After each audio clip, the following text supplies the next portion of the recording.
तमाम सिंगल विंगल लोगों को मेरा सलाम। तो कैसे हो तुम सब लोग? Welcome back to another video. जैसा कि तुम सबको पता है कि पिसा अवार्ड्स दोबारा से होने वाले हैं। ट्विटर पे हर यूट्यूबर जाके यही कह रहा है कि मुझे वोट करो, मुझे अवार्ड जितवाओ। लेकिन हमें किसी बात की टेंशन नहीं है क्योंकि हम ना नॉमिनेट हुए हैं, ना हमने कभी नॉमिनेट होना है।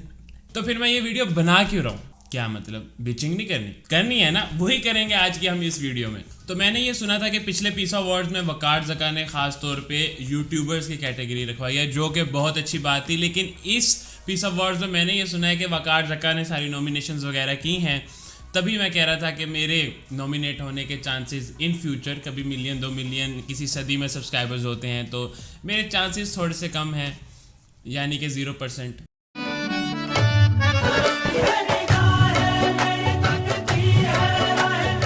तो जब कभी जिंदगी में नॉमिनेट होना ही नहीं है तो खुल के बिचिंग करते हैं ना। आओ शुरू करते हैं।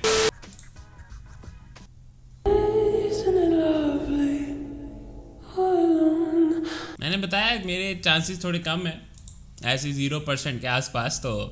तो इस वीडियो में होगा ये कि जितनी भी कैटेगरीज हैं हम वो देखेंगे, जो भी नॉमिनेट हुए हैं उनके ऊपर थोड़ी सी अपनी कीमती राय देंगे, और जो मेरे ख्याल से जीतता होगा मैं वो तुम लोगों को बताऊंगा। तुम लोग भी कमेंट्स में जाके हर कैटेगरी में अपना अपना विनर बता सकते हो।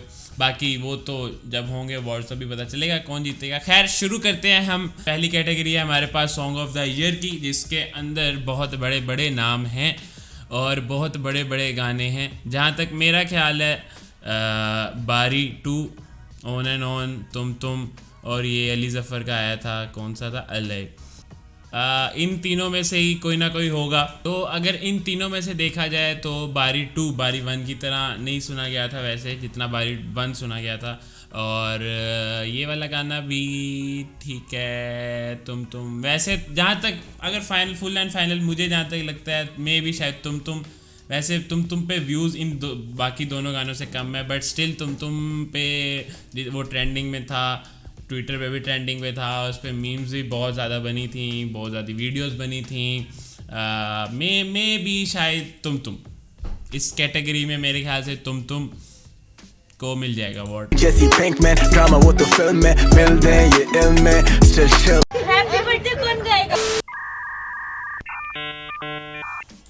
तो इस कैटेगरी को हम स्किप कर देंगे क्योंकि हमें किसी एक का भी नाम नहीं आता। मोस्ट इंटरटेनिंग इंस्टाग्राम सेलिब्रिटी, इन दो का मुझे नहीं पता, रुमाइसा खान, यूखानो और ऑफ कोर्स पार्टी हो रही है। बहुत बुरे लग रहे। तो इन सब को अगर देखा जाए तो मेरा जहाँ तक ख्याल है यूखानो, क्योंकि मे भी यूखानो काफ़ी एक्टिव सबसे ज़्यादा होता ही अपने इंस्टाग्राम पे, इवन यूट्यूब से भी ज़्यादा, और इवन सिर्फ स्टोरीज़ पे उसने इतनी मेहनत की होती है। मे भी शायद यूखानो। लेकिन अगर यूखानो को नहीं भी मिलता तो कोई इतना बड़ा मसला नहीं है। लेकिन अगर पहाड़ी ओरिया को दिया ना, मैं पिसा अवार्ड। तो अगली कैटेगरी है best use of humour in social media. तो काफ़ी बड़े बड़े नाम हैं, इंटरेस्टिंग। CBA अरसलान, गंजी स्वैग, ताबिश, दानिश अली और वॉइस ओवर मैन। ओके, ये इंटरेस्टिंग है, थोड़ा कुछ ज़्यादा इंटरेस्टिंग है। जहाँ तक मेरा ख्याल है ना, CBA अरसलान और ताबिश के बीच में टक्कर होगी। रिसेंटली अरसलान ने एक ड्रामे पे भी काम किया है, ताबिश का शो का भी अभी सीजन आया है। तो अगर एक आखिरी फुल एंड फाइनल, मेरे ख्याल से ताबिश।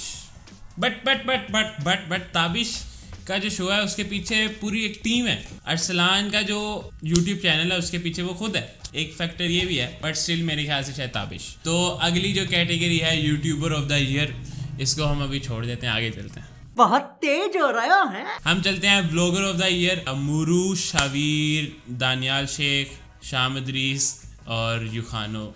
ओके, तो मतलब आप एक से ज़्यादा कैटेगरी में भी नॉमिनेट हुए हैं लोग। यूखानो दूसरी दफ़ा आया है। ओके, तो मैंने भी एक चीज़ नोट की कि व्लॉगर्स की कैटेगरी में इरफान जुनेजो नहीं है। हमें अंदर आने दो। मैं समझ सकता हूँ क्यों नहीं है। मुझे पता है कि जनाब ने रीज़न ये दिया है कि 2020 के अवार्ड्स और 2020 में इरफान जुनेजो एक्टिव नहीं था। लेकिन उससे जो पिछले अवार्ड्स थे उसमें जैद अली जो कि नॉमिनेट किया, जिसको फिर अवार्ड भी दिया, जो कि पूरा साल एक्टिव ही नहीं था, जिसको खुद उम्मीद नहीं थी इवन नॉमिनेट होने की, उसको विनर भी दे दिया। तो टू गुड। और जैद अली इसमें ज़्यादा एक्टिव था पिछली बार की निस्बत, जिसने 2-3 व्लॉग्स तब डाले थे, अब उसने ज़्यादा व्लॉग्स डाले हैं जैद ने, और इस बार उसको नॉमिनेट ही नहीं किया गया। तो हम देख सकते हैं कि यहाँ पे एक्टिव होना रीज़न नहीं है। खैर बाकी के जो लोग हैं हम उनमें देखते हैं। मूरू बहुत ही ज़्यादा चांसेस हैं। शावीर भी मेरे ख्याल से 2020 में काफ़ी एक्टिव था, 2021 में थोड़ा कम है बट 2020 में एक्टिव था काफ़ी। शावीर और मूरू में से किसी एक को जाएगा, और मेरे ख्याल से मे बी अगर द फैंस डिसाइड करेंगे तो फिर तो चला जाएगा शावीर को, जाना चाहिए मूरू को यार। मैं भी इस बार मूरू को दे दें वो, क्योंकि लास्ट टाइम भी उसको नॉमिनेट करके अवार्ड नहीं दिया था, और मैं इस टाइम शायद दे दें। तो अगर तुम्हें शावीर या मूरू में से किसी एक को अवार्ड देना हो तो तुम किसे दोगे, कमेंट्स में मुझे बता देना। तो अगली हमारे पास जो कैटेगरी है वो है TikToker of the year. Exactly जो कैटेगरी मिसिंग थी, सबसे ज़्यादा जिसकी ज़रूरत थी टिकटॉकर ऑफ द ईयर, एक दफ़ा कमेंट्स में जाके तालियां बजा दीजिए पीसा अवार्ड्स के लिए। मैं अगेंस्ट नहीं हूँ, अच्छी बात है, होनी चाहिए टिकटॉकर ऑफ द ईयर। मैं कहता हूँ कि अगली बार जो 2021 के हो उसमें एक वो भी कैटेगरी डाल दो स्नैक वीडियो वालों की, और एक जो 2022 में हो फिर उसमें एक कैटेगरी डाल दो ट्विटर वालों की, कि किसने चुतियाब करके अटेंशन सीकिंग ज़्यादा की ट्विटर के ऊपर, किसने कैंसिल कल्चर को ज़्यादा चलाया ट्विटर के ऊपर। तो एक एक कैटेगरी बढ़ाते जाओ, बहुत अच्छी बात है। अच्छा, टिकटॉकर ऑफ द ईयर में रुमैसा खान है ही नहीं, उसको उठा के डाल दिया इंस्टाग्राम में। टिकटॉक से जो असल जो वो है वहाँ से उसको निकाल के, ब्यूटीफुल जो भी नॉमिनेट कर रहा है टू गुड।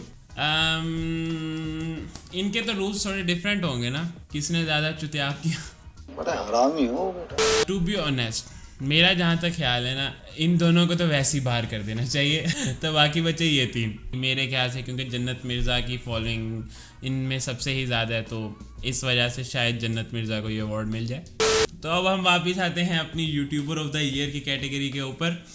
इसके अंदर 2 इंटरेस्टिंग चीज़ें हैं। एक तो कुकिंग के 2 चैनल्स को डालना, जिनको यूट्यूबर ऑफ द ईयर की कैटेगरी में डालना बनता नहीं था। कुकिंग की एक अलग कैटेगरी होनी चाहिए। ऑफ कोर्स कुकिंग के बहुत ही सारे चैनल्स हैं, तो कुकिंग की एक अलग कैटेगरी बना देते तो वो ज़्यादा अच्छी बात थी मेरे ख्याल से। और जो दूसरी इंटरेस्टिंग चीज़ है वो है यहाँ पे शामीर अब्बास, जो कि मेरे ख्याल से अपने YouTube पे काफ़ी देर से एक्टिव नहीं है। तो शावीर यहाँ पे भी नॉमिनेट हुआ है, व्लॉगर में भी नॉमिनेट हुआ है, कहीं ना कहीं से तो अवार्ड मिलेगा ही। वैसे कितनी बिस्ती की बात हो जाएगी उन लोगों के लिए जो 2-2 कैटेगरीज में नॉमिनेट हुए हैं, और इमेजिन उनको एक से भी अवार्ड ना मिले।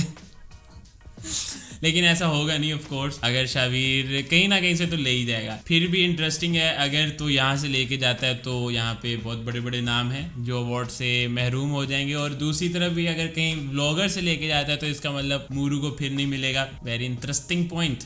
कुकिंग चैनल्स में से मेरे ख्याल से नहीं मिलेगा, उनको सिर्फ नॉमिनेट किया होगा सिर्फ यही दिखाने के लिए कि हाँ भाई तुम्हें भी हम देख रहे हैं। डक्की भाई ऑफ कोर्स एक ट्वीट करते हैं कि मुझे वोट दो, तो वो ट्रेंडिंग में चले जाते हैं। उनकी फैन बेस काफ़ी स्ट्रॉन्ग है। अगर तो उस लिहाज से देखा जाए तो नो कंपटीशन। मेरी 6th सेंस कह रही है कि इस बार डक्की भाई को नहीं मिलेगा। मैं मनहूस साबित हो सकता हूँ, सॉरी डक्की भाई, लेकिन मेरी 6th सेंस ये कह रही है कि दोबारा डक्की भाई को नहीं जाएगा अवार्ड। शामीर को भी शायद नहीं जाएगा। तो जहाँ तक अगर फुल एंड फाइनल मेरा जहाँ तक ख्याल है ना, मैं भी शायद अगर शावीर को वहाँ से नहीं मिलता है ना, तो शावीर को यहाँ पे लाजमी मिल जाएगा। अगर शावीर को वहीं मिल जाता है तो 2-2 अवार्ड तो देंगे नहीं ऑफ कोर्स। तो यहाँ पे फिर मे भी विलेज फूड को दे दें, मे भी।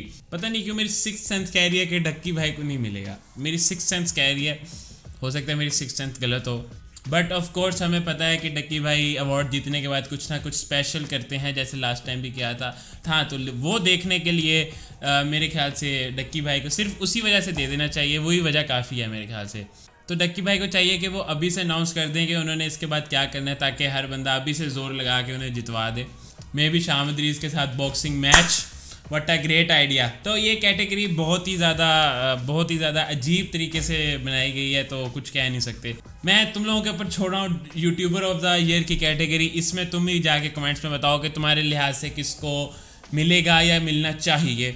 तो बस यही थी सारी कैटेगरीज, मेरे ख्याल से हमने सारी देख ली हैं। इसमें जैसे पिछली बार यूट्यूबर्स को ऐड किया गया था, इस बार टिकटॉकर्स को ऐड किया गया है, जो कि अच्छी बात है, करना चाहिए, बिल्कुल करना चाहिए। उन्हें भी अवार्ड्स देने चाहिए, उन्हें ही तो देने चाहिए। खैर, और उसके अलावा एक चीज़ जो सबसे मिसिंग थी वो थी गेमिंग। गेमिंग, हालांकि गेमिंग में तो मेरे ख्याल से आप 2-3 कैटेगरीज बना सकते हो। लाइव स्ट्रीमर्स की अलग कैटेगरी बना सकते हो, कंटेंट क्रिएटर्स की अलग बना सकते हो, कॉम्पिटिटिव वालों की अलग बना सकते हो, लेकिन उन्हें बिल्कुल ही एल करवा दिया गया। बट मैंने सुना है कि मे बी उनका अलग से शो होगा, पता नहीं, कहीं से सुना है मैंने, इसमें कितनी सच्चाई है मुझे नहीं पता। तो अगर तो होगा तो वाकई में बहुत अच्छी बात है। तो आई गेस बस यही थी आज की वीडियो। अगर तुम्हें पसंद आई तो लाइक कर दो और कमेंट में मुझे बताओ कि क्या तुम्हें और चीज़ों के बारे में भी इस तरह की बिचिंग करते हुए वीडियोस चाहिए या नहीं चाहिए। और चैनल को सब्सक्राइब लाजमी कर देना, लाइक और सब्सक्राइब करना बहुत ज़्यादा लाजमी है। मिलते हैं अगली वीडियो में, बाय। Let go, कैसे करूं खुद की खामियों को, भूलूं कैसे अब पुरानी उन कहानियों को। मैं बदले हाथ बदतमीज, मुझ में शर्म नहीं, ये माजी मेरा